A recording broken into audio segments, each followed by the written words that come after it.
Sveiciens visiem!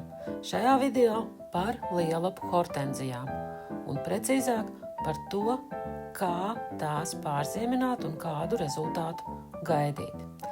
Viens no pamatveidiem, kā pārziemina lielapu hortenzijas, ir pārziemināt tās stādīšanas vietā, pārklājot tās ar segumu.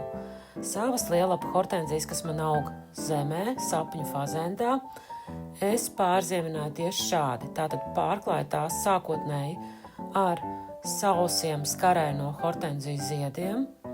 Tālāk es klāju agroplēvi vienā vai vairākās kārtās, faktiski tādu biezāku agroplēvi, un pāri agroplēvei uz ziemu es uzklāju arī plēvi, lai hortenzijai netiktu klāt mitrums ziemā un tā saglabāt šo mikroklimatu, sauso, mēreni silto, kāds veidojas zem šī seguma.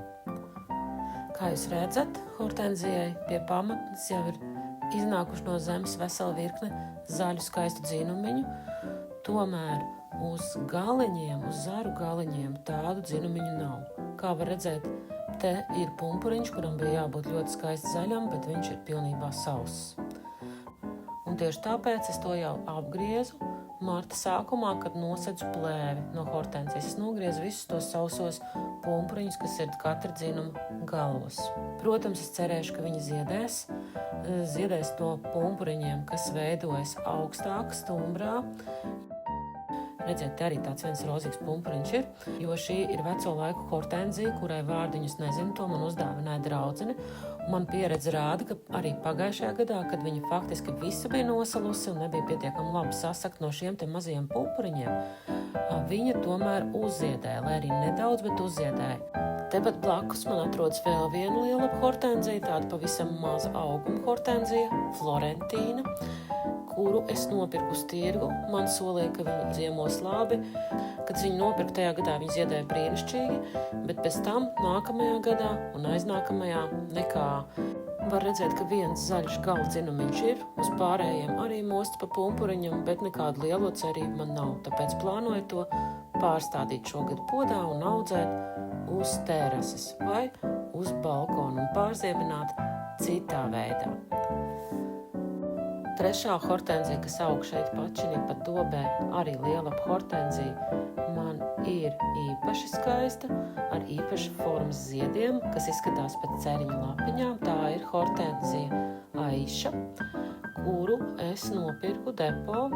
Pirmajā gadā viņa ziedēja brīnišķīgi, un tas bija tieši pagājušais gads. Cerēju, ka arī pārziemos viņa labi, bet, kā jūs redzat, nekā laba te nav ar visu sekšanu. Zaļi dzinumiņi galos nav saglabājušies, tos visus apgriezu. Jā, pie zemes ir, tie nāk no zemītes, un es ceru, ka izdzīs arī tādus skaistus zarus, bet vai viņi ziedēs, es nezinu. Ir dzinumi zaru vidū, tuvāk augšdaļai, laiks rādīs.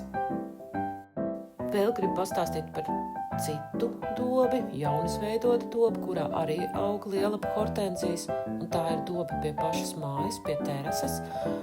Šeit aug divas lielapa hortenzijas, šī te lielākā un mazāka blakus.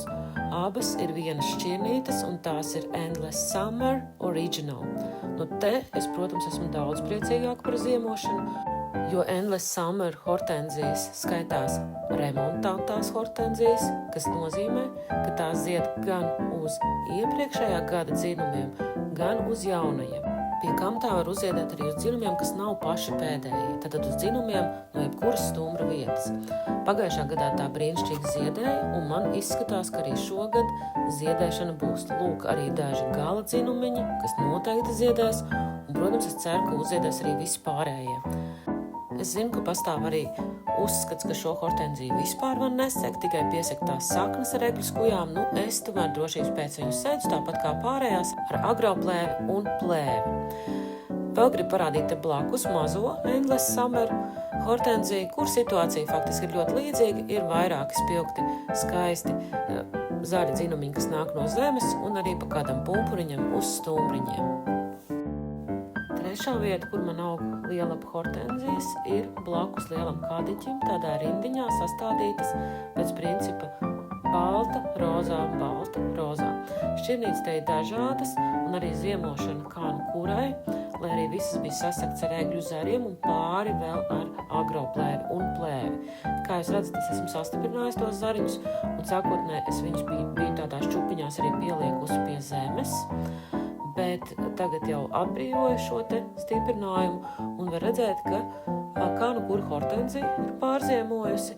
Dažviet, protams, ir galiņi sausi, ir skaisti zaļas pumpuriņi uz stumbra, ir arī pa kādam gala pumpuriņam, kas ir saglabājušies. Nu, vislabāk, manuprāt, ir saglabājusies šī te hortenzija, kurai vārdiņus ar tagad nepateikšu. Jūs redzat tiešām daudz gala pumpuriņu, tā kā noteikti būs vismaz kādi 5-6 ziedi. Te, nu, tik tiešām jāsaka, ziemošana ir atkarīga no šķirnes, no vietas un no seguma kvalitātes.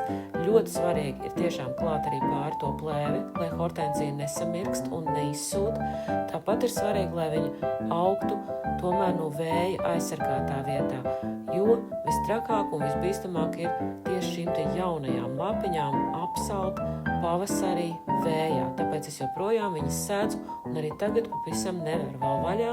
Gaidīšu, ka pāries tā vēsā nedēļa, kas tūlīt pat mums būs, un pēc tam, kad jau nakts temperatūra būs stabila virs +5, tad var droši sekt un atbrīvot savas hortenzijas un gaidīt, kad tās salapos un nebaidīties, ka tās nosals. Nu, un visbeidzot 4. pēdējā dobīte, kur man aug lielapa hortenzijas, atrodas ēnainā vietā, aiz mājas, aiz vērandas, no vēja aizsargātā vietā, un tās ir atkal šīs te veco laiku hortenzijas, draudzenes dotās, 3 stādiņi, ko šeit iestādīja pirms 2-3 gadiem. Te ir diezgan labi, jūs redzat, ir vairāki gala dzinumi saglabājušies, pilnīgi noteikti. Un tas nozīmē, ka šovasar visdrīzāk būs ziedu, un ziedi būs vairāk nekā pagājušajā gadā. Bet tagad parunāsim par citu ziemošanas veidu. Otrs veids, ko es šogad arī izmēģināju, ir pārziemināt tās siltumnīcā. Šeit jūs redzat, man ir vairākas hortenzijas tieši, gan lielapa, gan skarainās. Nu, tagad parādīšu jums, kā ir ar lielapu hortenzijām. Siltumnīcas ir dažādas, gan bēgošā līgava un boloro, kas ir hibrīda hortenzijas, krustojums lielapu un vīteņu hortenzijai. Un ir arī lielapa hortenzija Endless Summer Bride šī, un ir arī Endless Summer Love, kaut kur tepat. Nu, kā tad ir ziemošana siltumnīcā? Kā es darīju? Es viņas iestādītas podos, ieraku zemē un pārklāju ar vairākām kārtām agroplēvis pāri pār šīm te arkām. Tālāk, nākot tuvojoties pavasarim, es jau viņas izraku no zemītes, izliku ārā, tā kā man te visur bija jāsēja. Naktīs vēl sēdzu ar agroplēvi, pavisam plānu, bet kādās 2-3 kārtās. Nu, te var redzēt zinumiņi, kas pieskārās agroplēvē, ir apsaluši.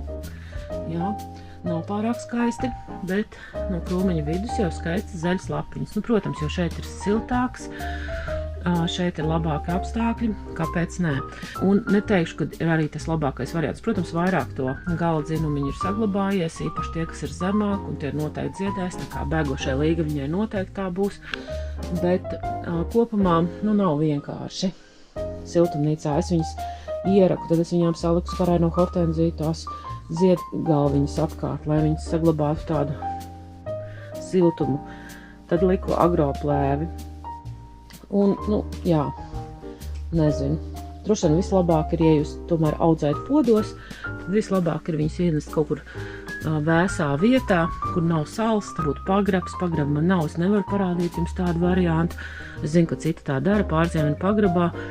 Mana pieredze ar pagrabu ir bijusi, kad es pie draudzenes pagrabā ieliku, tad no ziemas viņas iznāca diezgan slikti ārā, lai arī tā temperatūra bija laba un viņas nenosala, bet viņas ātri sāka stīdzēt, stiepties ārā tādi balti, pilnīgi balti dzinumi, un viņas visas bija tādi pelējumi pārklātas, slapjas.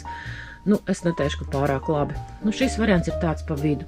Ja ir iespēja liekt labāk kāpņu telpā vai pagrabā, ja jums tas pagrabs ir labs, vai arī tomēr tad stādat zemē un sēdzat kārtīgi, bet tad gan izvēlamies tieši remontām tās šķirnītes, kas noteikti uzziedēs pat, ja nebūs labi pārziemojušas. Un visbeidzot, vienkāršākais veids, kā pārziemināt savas lielapu hortenzijas, īpaši, ja tās jau auga podos, ir izlikt tās kāpņu telpā. Tieši tā. Es savas 3 hortenzijas, kas pagājušā gada vasarā man ziedēja uz loģijas, esmu izlikusi kāpņu telpā un joprojām tās tur atrodas, jo jāpagaida, kad beigsies šī vēsā nedēļa, un tad jau es atkal novietošu tās uz loģijas un gaidīšu, kad ziedēs. Jūs priekšā bēgošā līgava, hibrīda hortenzija, kas ir vīteņu hortenzijas un lielapu hortenzijas krustojums ar brīnišķīgiem baltiem ziediņiem, kuri, kā šogad izskatās pēc pumpuru daudzumu, tik tiešām arī būs, un to būs daudz. Šī hortenzija man ir pārziemojusi ļoti veiksmīgi, lapiņas spīd, pumpuriņu daudz. Ja nu vienīgi ir pāris tādi sausi zariņi, kurus var redzēt šeit, kurus es iespējams drošai, visdrīzāk izgriezīšu, jo būs jauni aizvietojušie zariņi no krūmiņa vidus, no saknītes. Blakus šai hortenzijai man aug un pārziemoja kāpņu telpā vēl viena tāda paša tipa hortenzija, tā ir hortenzija bolero, kas zied ar rozā ziediņiem. Šis augs konkrētais ir manas pašas pavairots no mātes auga, kuru es netīšām nobendēju, ievietojot podā ar pārāk maziem drenāžu caurumiņiem, bet, jau kā var redzēt, 2 gadu laikā, kopš tas aug un attīstās, tas jau ir pietiekami liels un jācer ziedēs tikpat skaisti kā mātes augs ar rozā ziediem, kas ir diezgan lieli un ļoti spilgti. Ja augs nebūs skābāk, tas var būt arī zilā krāsā. Šī hortenzija pārziemojas arī ļoti labi, pumpuriņu ir daudz un vispār izskatās cerīgi, ka arī šovasar viss uz manas loģijas būs skaisti. Visbeidzot, 3. augs, kas auga uz loģijas pagājušajā vasarā un tika pārziemināts šeit, ir Endless Summer sērijas hortenzija Love. Tādiem tumši rozā ziediem parasti zied, zema auguma, brīnišķīga hortenzija, kur arī šogad ziedēs, jūs jau paši redzat, kāda skaista liela pumpuri. Vienīgā problēma ar šo augu, kā var arī labi redzēt, ir lapu krāsa, kas ir tāda nevienmērīga, pleķaina. Tā ir izveidojusies visdrīzāk no kāda mikroelementa trūkuma. Es gan viņu esmu apsmicinājusi ar regrīneru, kas ir antistresa preparāts, un es ceru, ka tas palīdzēs. Bet skatīsimies, kā būs. Katrā ziņā par šo vēl būs mazliet jāparūpējas, bet es esmu pārliecināta, ka tā ziedēs un ziedēs skaisti. Katrā ziņā es aicinu jūs nebaidīties audzēt lielapu hortenzijas. Jā, Latvija ir grūta vieta šim augam, ir jārūpēs par to, jāsadz, jānovieto pareizos apstākļos, bet tā ziedēšana ir pilnīgi noteikti tā vērta.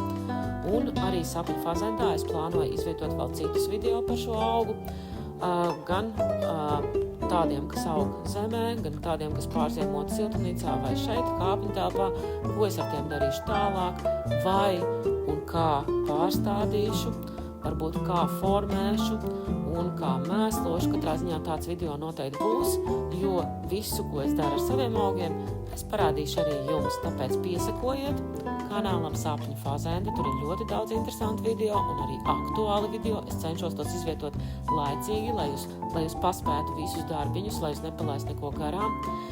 Rakstiet komentārus, ja jums ir kas piebilstams vai jautājums. Es neesmu milzu eksperta, bet man ir diezgan daudz zināšanu par augiem, jo es to audzēju diezgan ilgi, un es esmu ļoti daudz arī mācījusies, meklējusi informāciju par to un centīšos arī jums palīdzēt, ja vien tas būs manos spēkos. Katrā ziņā es priecājos par ikvienu jaunu abonentu, par ikvienu, kuram interesē tas, ko es daru, un gaidīšu jūs Sapņu fazendā. Nepazūdiet, piesakojiet, spiediet laiku un tiekamies nākamajos video. Visdrīzāk jau no Sapņu fazendas. Tā visiem!